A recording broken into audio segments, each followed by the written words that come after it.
दूर एक जंगल में परियों का एक खूबसूरत गांव था।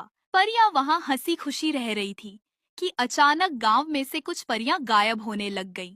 किसी को नहीं पता था कि वो कहाँ गई। सारे गांव में खौफ फैल गया। परियां डर गईं। परियों की रानी ने अपने सोल्जर्स को गुमशुदा परियां ढूंढने के लिए भेज दिया, लेकिन वो सब नाकाम होकर लौटे।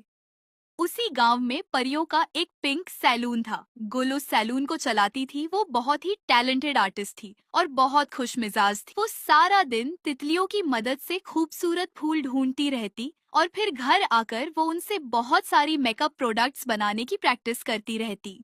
वो बहुत खूबसूरत आईशैडो पैलेट्स बनाती थी। मगर परियों के इस तरह गायब हो जाने से वो बहुत ज्यादा परेशान रहने लगी थी। वो सब परियां उसकी बहुत अच्छी फ्रेंड्स थीं।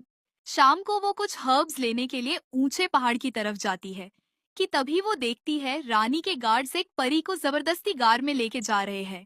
वो बहुत ज्यादा हैरान हो जाती है, क्योंकि रानी तो बहुत अच्छी थी और सब उससे बहुत प्यार करते थे। वो जल्दी से गांव जाकर सारी परियों को इस बारे में बताती है, मगर उसका साथ देने की बजाय सब उस पर गुस्सा करने लगते हैं कि रानी बहुत अच्छी है, वो तो सब परियों को ढूंढने में लगी है। इतना कहकर सब परियां वापस अपने घरों में चली जाती हैं। ये खबर रानी तक पहुंचती है। वो गार्ड्स को उसे लाने का हुक्म देती है। जब गुल महल पहुंचती है तब उसे रानी का असली चेहरा नजर आता है। वो मासूम परियों को अगवा करवाती और उनके पर काट देती और फिर उसका शाही डॉक्टर उसके लिए उन परों से दवाइयाँ और क्रीम्स बनाता, जिससे कि वो हमेशा जवान और खूबसूरत रहे।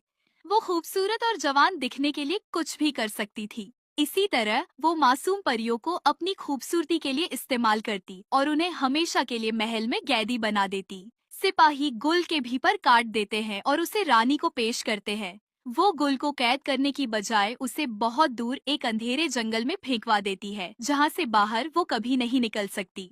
जब उसे होश आता है तो वो देखती है कि दूर दूर तक काला घना जंगल है। वो बहुत डरी हुई होती है। उसे बहुत भूख लगती है, मगर वहाँ खाने के लिए कुछ नहीं होता कि अचानक एक सुनहरी रोशनी उसके चेहरे को टकराती है। उसकी नजर एक खूबसूरत सुनहरी फूल पर पड़ती है। वो उसकी खूबसूरती और चमक देखकर हैरान हो जाती है।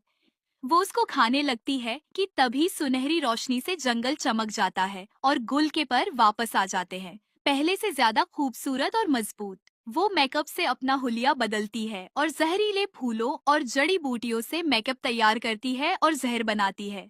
आज से मल्लिका की उल्टी गिनती शुरू होने वाली थी। गुल उसके सामने पेश होकर उसे